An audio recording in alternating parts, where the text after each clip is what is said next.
हिंदू धर्म ऐसे है जैसे महाभारत में अभिमन्यु की अभिमन्यु और पांडव कौरव सब एक ही कुल के थे। अपने लोगों के द्वारा अपना ही एक अंश वंश चक्रव्यूह में फंसा हुआ था। और अभिमन्यु की तरह हिंदू धर्म के लोग वही जैसे माँ के गर्भ में चक्रव्यूह में घुसना तो सीख लिया, उसको तोड़ना नहीं सीख पाए। और हिंदुओं को हिंदुओं ने ही घेर रखा है। माँ के गर्भ में उसने चक्रव्यूह में जाना तो सीख लिया, चक्रव्यूह को भेद कर सफलतापूर्वक वापस आना नहीं सीख पाया, क्योंकि माँ उसकी सो गई थी, ऐसा महाभारत की कथा कहती है। तो हिंदू धर्म ऐसे ही है, और उसमें भी सब अपने ही थे। अभिमन्यु को चक्रव्यूह में घेरने वाले भी सब अपने ही थे। अपनों से अपनों का युद्ध हो रहा था। वही हालत हिंदू धर्म की है।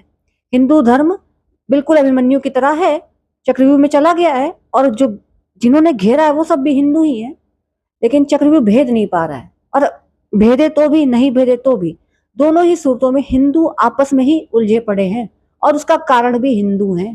तो अब महाभारत की कथा में तो अभिमन्यु चक्रव्यूह नहीं तोड़ पाया। मुझे ऐसा लगता है कि चक्रव्यूह अभिमन्यु नहीं भेद पा रहा था, लेकिन जिन्होंने अभिमन्यु के चारों ओर चक्रव्यूह रचा था, अगर उनके उनके भी चारों ओर कोई अभिमन्यु के पक्ष में उनको भी एक और चक्रव्यूह में घेर लेता, टूटते युद्ध के नियम तो टूटते, तो शायद कहानी कुछ और होती। मैं पहले भी कह चुकी हूं कि हिंदू धर्म को सबसे ज्यादा नुकसान हिंदू धर्म के लोगों ने पहुंचाया है, और ये तो इतिहास देख पढ़कर ही पता चल जाता है कि कैसे हमारे देश में बाहरी इन्वेडर्स, फॉरेन इन्वेडर्स आए और उन्होंने हमारे देश को हर तरह से लूटा, हर तरह का आर्थिक, मानसिक, शारीरिक, सब तरह का शोषण देश का किया, और अपना धर्म भी छोड़ गए इसी देश के अंदर, और हिंदू कुछ नहीं कर पाए। और अभी भी, और तब भी हिंदू उसको रोकने में विफल रहे, यानी हिंदुओं की ही लापरवाही के चलते जो हुआ सो हुआ, और अभी भी हिंदू धर्म ही हिंदू धर्म को नुकसान पहुंचा रहा है। इसमें बड़ी सावधानी की बात है। लोगों को लगेगा कि नुकसान इसलिए पहुंच रहा है कि हिंदू एकजुट नहीं है धर्म की ध्वजा के नीचे। यही पे सबसे बड़ी गलत फहमी तमाम हिंदुओं को है कि अगर हिंदू धर्म के लोग हिंदू धर्म की ध्वजा के नीचे एकजुट हो जाएंगे तो ये सब कुछ नहीं होगा। आप इतिहास को देख पढ़कर भी कुछ सीख नहीं रहे हैं कि सबसे पहली बात, हिंदू एक विचारधारा है, एक दर्शन है। आज सोशल मीडिया प्लेटफॉर्म पर किसी के साथ पता नहीं है इतने सस्पिशियस अकाउंट्स है। सबसे पहली बात है कि इन अकाउंट्स पे डाउट करना बहुत जरूरी है। ये देश के अंदर जो लोग बैठे हैं उनके द्वारा चलाए जा रहे हैं, जो भीतर घाती हैं, या बाहर विदेश में बैठे लोग इन अकाउंट्स को जनरेट कर रहे हैं, ऑटो जनरेटेड अकाउंट्स हैं। और हिंदू फिलॉसफी, हिंदू के नाम पर सब कुछ हो रहा है। और उसमें होगा क्या कि हिंदू ही हिंदू को कन्फ्रंट करेंगे जो वाइज है, और उसमें फिर वही होगा, हिंदू आपस में हिंदू आपस में उलझेंगे। तो बहुत सस्पिशियस ये भी है कि ये अकाउंट्स हिंदू ही चला रहे हैं, या हिंदुओं के अंदर बैठे वही भीतर घाती है जिन जो अपने फायदे के लिए नुकसान पहुंचा रहे हैं, या विदेश में बैठे लोग हैं। कौन है कुछ नहीं पता। होगा क्या कि देखिए, अब जैसे हमारे धर्म दर्शन पुराण की आड़ लेते हैं, और जब आप, क्योंकि ये गलत नॉलेज स्प्रेड कर रहे हैं, उसमें दो तरह से नुकसान है। अगर आप उस नॉलेज पर अंधा विश्वास करेंगे, आप तो भी फंसेंगे, हिंदुओं का ही नुकसान है अल्टीमेट। आप आत्मा, सेवा, स्वर्ग, नर्क, जो कि धारणा और धर्मों में भी है, और धर्मों के लोग भी उसी आधार पर बेवकूफ बनाए जाते हैं, और हमारे धर्म में भी, क्योंकि यहाँ देश के लोग खुद पढ़ना चाह नहीं रहे हैं, खुद पढ़ना नहीं चाह रहे। फिर वही मैं जो बात पहले भी कह चुकी, परसी परसी थाली मिल जाए खा लो, उसमें कोई कुछ भी दे दे, थाली में मिला के स्वादिष्ट भोजन में चाहे विष मिलाकर दे दे, खाने को सब तैयार है। भोजन लोलुपता, लालच, आलस, और अपने से नहीं कुछ जानने का प्रयास करना, अपने से वही अंधी श्रद्धा, अंधे विश्वास में उलझे रहना। तो क्या है कि अगर आप जो ये स्प्रेड कर रहे हैं रॉन्ग नॉलेज, रॉन्ग इंफॉर्मेशन धर्म के नाम पर, इनको खुद कुछ नहीं पता, अगर आप उसको मानेंगे तो भी हिंदू धर्म को नुकसान है। और अगर आप उसको कन्फ्रंट कर रहे हैं, आप वाइज हैं और आप सही तरह से कन्फ्रंट कर रहे हैं, तो हिंदू वर्सेस हिंदू एक इमेज हमेशा ड्रॉ होगी, जो हमेशा से ड्रॉ हुई है, और उसमें हिंदू आपस में उलझेंगे। तो आ गई ना बात की सारी प्रॉब्लम हिंदुओं में है। देखिए, मैं जानती हूँ, क्योंकि लोगों का माइंडसेट ऐसा है, ये बहुत बुद्धिज्म लोग करते हैं। अगर आप देखेंगे तो फिर वही बात आ जाएगी, जहां से ये बुद्धिज्म, जैन फिलॉसफी, वो कि काफी पीछे हो गई थी, लेकिन बुद्धिज्म काफी हावी हुआ, देश से निकलकर दुनिया में फैल गया। लेकिन उसके बाद का ही सारा आप देखेंगे हमारे देश में, सारा इन्वेजन, फॉरेन इन्वेडर्स का सारा अतिक्रमण देश के अंदर हुआ, और आराम से हुआ। क्या इसमें, मैं फिर वही बात दोहराऊंगी, क्या इसमें दूसरे देश के लोग और दूसरे धर्म के लोगों का कोई दोष है? यानी जहां बात वही आ गई कि अपना ही देश हर तरह से कमजोर रहा होगा, तभी तो हुआ। ये समझ नहीं पा रहे हैं, समझा नहीं पा रहे हैं कि 18 पुराण, 4 वेद, इतने उपनिषद, इसका क्या मतलब है? इसका मतलब कि हिंदू एक विचारधारा है, एक दर्शन है। तमाम पुराण क्यों रच दिए गए? ये सब बहुत समझने की बात है। ये सब आपको हमेशा उल्टा बताया गया। अगर एक भगवान रहे होते, एक वो मान्यता रही होती, इतना फैलाव नहीं रहा होता, तो शायद हिंदुओं की ऐसी दुर्गत नहीं होती। आप दुनिया में देख लीजिए, जहां जहां पर एक अवतार, एक भगवान की मान्यता है, उनको देख लीजिए और अपने धर्म को देख लीजिए। तो किसने किया ये सब? किसने नुकसान पहुंचाया? ये हिंदुओं ने नुकसान पहुंचाया। सोचने की बात है कि 18 पुराण, इतने भगवान, इतना सब कुछ, इसकी जरूरत क्यों पड़ी? पहली बात। दूसरी बात, अगर आप उनको वैलिड मानते हैं, तो फिर वो यही कहते हैं हमारे पुराण उपनिषद की शास्त्रार्थ होता था, और शास्त्रार्थ का अर्थ ही होता था कि जो पहले से पूर्ववर्ती ग्रंथ हैं, जो मान्यताएं हैं, उनके विरोध में भी शास्त्रार्थ होता था, क्योंकि नई नई सोच, नई नई विचारधाराओं के लिए हमेशा हम लोग खुले हुए थे, और उन पर शास्त्रार्थ होकर नए विचारधाराओं का, नए सिद्धांतों का, नए विश्वासों का स्थापन होता था, और वो हमेशा उनको भी खंडित किया जा सकता है। ये संभावनाएं हमेशा खुली रही हैं। हर किसी के हाथ में पुराण और वेद और ग्रंथ चले गए। कहीं ना कहीं ये सब, इनका सबका मिसयूज हुआ। फिर श्रुति परंपरा से आगे बढ़े ग्रंथों का आप प्रामाणिकता पर संदेह कीजिए। क्या लिखा गया, किसने लिखा, कब लिखा, किसने बोला, कुछ नहीं पता। और एक अलग कल्चर अब सोशल मीडिया पे चला है। तो ये चल रहा है कि आप, सामने वाले ने अपनी बात रखी है, अगर आपको अच्छी लगती है तो ठीक है, नहीं अच्छी लगती है स्क्रॉल कर दीजिए, आप कन्फ्रंट मत करिए। ये डेमोक्रेसी तो नहीं है, और हमारी हिंदू फिलॉसफी भी ये नहीं है। हमारे यहाँ तो भाई, मैं बार बार कह रही हूँ, शास्त्रार्थ क्यों होता था? आप प्रेजिंग करिए, लाइक करिए, आलोचना मत करिए। आप अपना मत रखिए। धीरे धीरे अपना मत रखने का अधिकार भी लोग खोने लगेंगे, अपनी बात रखने का अधिकार भी खोने लगेंगे। और मैं बार बार कहूंगी, हिंदू धर्म को, हिंदू धर्म के लोग नुकसान पहुंचा रहे हैं हमेशा से।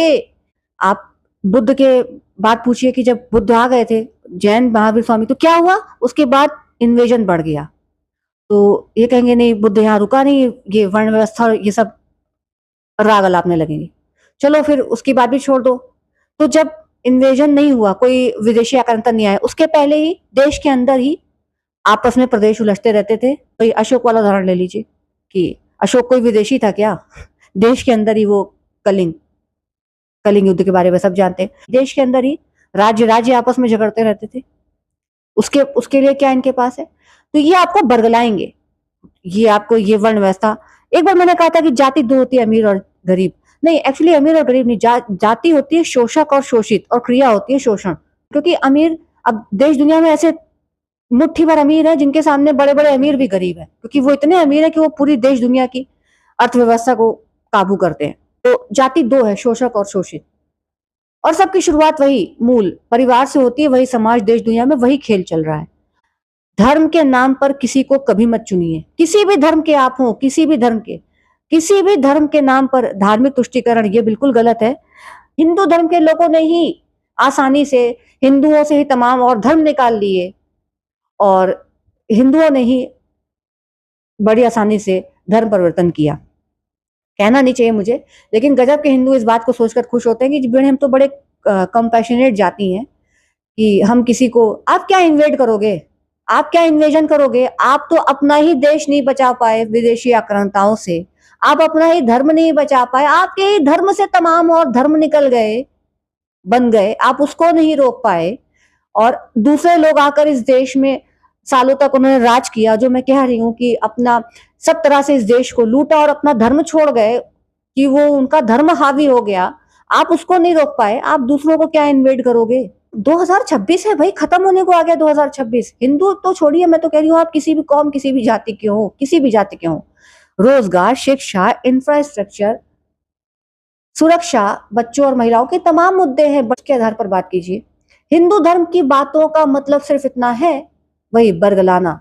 वो चाहे हिंदू धर्म हो, चाहे कोई धर्म हो, दुनिया का कोई धर्म, आप तरह तरह से आप सोशल मीडिया पर रहिए, तो कोई अपना जीसस को, कोई अपना, क्योंकि सबका उद्देश्य एक है। वही ये सारे शोषक हैं जिनका उद्देश्य है बड़ी जनसंख्या को बरगला कर धर्म के ध्वज के नीचे लाना, अपना फायदा कमाना, आपस में लड़ते रहो।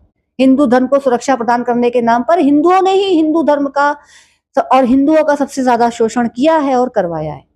देखिए, सबसे बड़ी चीज पैसा होती है। मैंने कहा ना, बुद्ध जहां जहां लोगों ने, उसमें बड़ा चालाकी से बुद्धिज्म में उन्होंने, किसी ने नास्तिकता को अपनाया, उनकी पीस पॉलिसी नहीं अपनाई। किसी ने पूरी तरह सरेंडर पॉलिसी अपना ली कि हम लड़ेंगे ही नहीं, हम बिल्कुल सरेंडर कर देंगे अपने से ताकतवर देशों के आगे और बस व्यापार व्यापार व्यापार, enjoy life, body, world enjoy करना, लाइफ एंजॉय करना, यही उनके पूरे देश का यही कल्चर है, एंजॉय करना। कि उनके देश में भी दूसरे देश के लोग जाते हैं खुलकर एंजॉय करने। तरह तरह से बुद्धिज्म को लोगों ने अपने अपने हिसाब से जो अपने मतलब की चीज थी वो अपनाई। कुल मिलाकर बात वही आ गई, सबसे बड़ी चीज देखिए पैसा होता है। भाई आपको मंदिर जाने के लिए भी पैसा चाहिए, वहां कुछ चढ़ाएंगे इसके लिए पैसा चाहिए, कुछ ना कुछ तो खर्चा आपको करना ही पड़ेगा। दूर दराज के मंदिर जाएंगे तो और खर्चा करेंगे। घर में भी अगर आप पूजा कर रहे हैं भगवान की, एक धूप जला रहे हैं, दीप जला रहे हैं, उसमें कुछ सामान लगेगा, पैसा चाहिए, तो सबसे बड़ी चीज तो पैसा है ना। सर्वाइवल, और सर्वाइवल के लिए, मनुष्यों के सर्वाइवल के लिए तो पैसा सबसे जरूरी है। किसी भी धर्म का कोई हो, सबसे बड़ी चीज सर्वाइवल है और पैसे कमाना है। तो अब 2026 खत्म हो रहा है, अपने धर्म में बने रहते हुए, धर्म देखिए पंथ कोई मानना ये धर्म नहीं, मैं पहले भी कह चुकी हूँ। एक औरत का धर्म, एक ही औरत का एक ही घर में परिवार में सबके लिए अलग अलग धर्म होता है, एक ही आदमी का एक ही घर में परिवार के लिए, समाज के लिए अलग अलग धर्म होता है। आपसे किसी ने कह दिया ये नाम जपो, ये सब तो दिमाग को बरगलाने के तरीके हैं, होता कुछ नहीं है। तमाम आप नाम जप, मैं पहले भी कह चुकी हूँ, तमाम नाम जप करने वालों से मिल लीजिए और आप जरा सा उनको खुर्चिए, उनके अंदर का सब सच निकल आता है। कुछ नहीं हो, वो अपने आप से उबलते रहते हैं। सोचिए कोई बच्चा है, उसको मैथ्स नहीं आती, मतलब मैथ्स में कमजोर है वो, तो अब मैं हूं, अब मैं इंटीग्रेशन, डिफरेंशिएशन, कैलकुलस में अवकलन समाकलन जिसको हिंदी में कहते हैं, या प्रायिकता, प्रोबेबिलिटी जिसको इंग्लिश में कहते हैं, मैं रटूंगी तो आ जाएगी क्या मुझे? ये मैं रटते रटते मुझे आ जाएगा? मैं वर्ब वर्ब वर्ब वर्ब रटूंगी तो मुझे वर्ब समझ में आ जाएंगे क्या? तो जब साधारण सांसारिक लौकिक कोई विषय नहीं समझ में आ रहा है, तो भगवान का तो विषय, ये सभी लोग कहते हैं कि बड़ा गूढ़तम है, लाखों में किसी एक को समझ में आता है, ये भी लिखा हुआ है तमाम पुराण उपनिषद और ग्रंथों में, और भी दुनिया के और ग्रंथों में। मैं कोई नास्तिक नहीं हूं, लेकिन मैं धर्मांध नहीं हूं। अपने क्या, मैं सभी धार्मिक ग्रंथों की प्रामाणिकता पर, उनमें जो कुछ लिखा है उस पर हमेशा संदेह करती हूं और करूंगी। पढ़े मैंने अपने धार्मिक ग्रंथ ही सबसे ज्यादा हैं। जो देखने में आ रहा है संदेह करना ही चाहिए। तमाम तो ऐसी चीजें हैं जब जिस समय की ये बात कर रहे हैं उस समय कौन सी भाषा, कौन सी लिपि, कुछ नहीं पता, उसका एज इट इज मिलना तो बिल्कुल एकदम डाउटफुल है। हम लोगों को इन बातों की कोई जरूरत ही नहीं है, कोई जरूरत ही नहीं है। 2026 खत्म हो रहा है, अब तो मुद्दे बिल्कुल जेन्युइन होने चाहिए कि हिंदुओं ने ही हिंदू धर्म को सबसे ज्यादा नुकसान पहुंचाया है। आइए मैं ले चलती हूँ, ये जो कल्चर है कि हम अपनी बात रखेंगे, तुम अपनी बात रखो, हमारी बात मत काटो। हमारे तो हिंदू धर्म में ये परंपरा ही नहीं थी, शास्त्रार्थ की परंपरा थी। वरना शंकराचार्य मंडन मिश्र के पास गए थे, मंडन मिश्र कह देते कि मैं तुमसे शास्त्रार्थ नहीं करूंगा, जाओ तो तुम अपनी बात रखो, घूम घूम कर जहां रखनी हो, मैं शास्त्रार्थ नहीं करूंगा। हमारे तो सारे पुराण उपनिषद सब शास्त्रार्थ पर हैं। दूसरी तरफ जो आपसे कह रहे हैं कि तुम जाओ पुराण उपनिषद पढ़ो, हमारे यहाँ ऐसे तमाम लोग हुए हैं जिन्होंने कोई पुराण, कोई उपनिषद, कोई ग्रंथ कुछ नहीं पढ़ा, पढ़े लिखे ही नहीं थे, और उन्होंने शास्त्रार्थ किया। शास्त्रार्थ करने तक की उनकी कोई इच्छा नहीं थी और उसके बावजूद शास्त्रार्थ हुए और उन्होंने बड़े बड़े पंडितों को, प्रकांड पंडितों को हरा दिया। शास्त्रार्थ की कोई आकांक्षा नहीं थी, हारना जीतना तो दूर की बात है, और वो बिल्कुल पढ़े लिखे भी नहीं थे। ये जितने बाबा हैं, मैं पहले भी कह रही हूँ, इन बाबाओं की कोई आवश्यकता देश को है नहीं। क्यों पढ़ रही है? अगर हमारे घर में हम लोग अच्छे से अपने बच्चों को अपना धर्म पढ़ा रहे हैं, तो बाहर निकलकर हमें इन बाबाओं की जरूरत क्यों पड़ रही है? क्या जरूरत है इन बाबाओं की? किसी भी धर्म के, किसी भी धर्म के, इनकी अब कोई जरूरत नहीं है। सारे धर्म, वो कहते हैं कंपैशन, नो इम्पोजिशन, लेकिन इन धर्मों के नाम पर, खासकर किसी भी व्यक्ति के नाम पर जो धर्म चले, जबकि खुद उस व्यक्ति का उस धर्म से कोई लेना देना नहीं, कभी नहीं था, आज भी नहीं है, लेकिन जिस भी व्यक्ति के नाम पर जो भी धर्म चलाए गए देश दुनिया में, उसको चलाने वाले लोगों ने कंपैशन का एक मास्क बना के रखा। कंपैशन की आड़ में उन्होंने इम्पोजिशन किया, और उस इम्पोजिशन की आड़ में उन्होंने सिर्फ अपना स्वार्थ साधा। वही मुट्ठी भर लोगों ने स्वार्थ साधा, और एक बड़ा तबका हमेशा बेवकूफ बनता रहा। आप जहां जाते हो, मंदिर, मस्जिद, गुरुद्वारा, चर्च, जहां जाते हो जाइए, लेकिन उसके प्रचार प्रसार की क्या जरूरत है? ये मेरी समझ से हमेशा से परे है। उसका प्रचार प्रसार की क्या जरूरत है किसी भी प्रकार से? आपको अब वर्ण व्यवस्था के नाम पर लड़ा देंगे। फिर वही बात आ गई, हिंदुओं ने हिंदू धर्म को सबसे ज्यादा नुकसान पहुंचाया है। तो हिंदुओं का एकजुट रहना जरूरी है, लेकिन धर्म के नाम पर नहीं, अपने विकास के नाम पर। अपने अपने धर्म में बने रहिए, बहुत जागरूक रहने की जरूरत है। अब धर्म कोई मुद्दा नहीं होना चाहिए। चलिए मान लीजिए, मान लेते हैं हम लोग बुद्धिज्म को, बुद्ध को तो अवतार ही माना गया है जिस भी वजह से। तो बुद्ध ने तो ईश्वर को नकार ही दिया और वैदिक रिचुअल्स में उनकी कोई आस्था नहीं थी, फिर उन्हीं को मान लीजिए। और जब ईश्वर को उन्होंने नकार ही दिया, एक प्रकार से वो नास्तिक ही थे, वे मौन रहे, मतलब वही है। देखिए बुद्ध ने क्या कहा कोई नहीं जानता, उनके नाम पर क्या प्रचलित हुआ है तब से लेकर अब तक, इस पर भी संदेह कीजिए। फिर भी एक जो उनकी बात है कि नास्तिकता वाली, तो उसको मान लीजिए, तो भी सारे कॉन्सेप्ट गिर गए। और फिर बुद्ध के भी मंदिरों की कोई आवश्यकता नहीं है और बुद्ध की भी पूजा पाठ की कोई जरूरत नहीं है। बुद्ध की फिलॉसफी आप अपने अपने घर में पढ़िए, अपना प्रैक्टिस करिए, उसके भी फिर प्रचार प्रसार की कोई जरूरत नहीं है, क्योंकि बुद्ध तो वैसे ही इम्पोजिशन वाले बंदे ही नहीं थे, तो बात ही खत्म हो गई। तो फिर उसके भी प्रचार प्रसार की जरूरत नहीं है। फिर तो वही बात आ गई, एजुकेशन, इंफ्रास्ट्रक्चर, एम्प्लॉयमेंट, हर तरह से अपना और देश का विकास, बस यही मुद्दा बचा।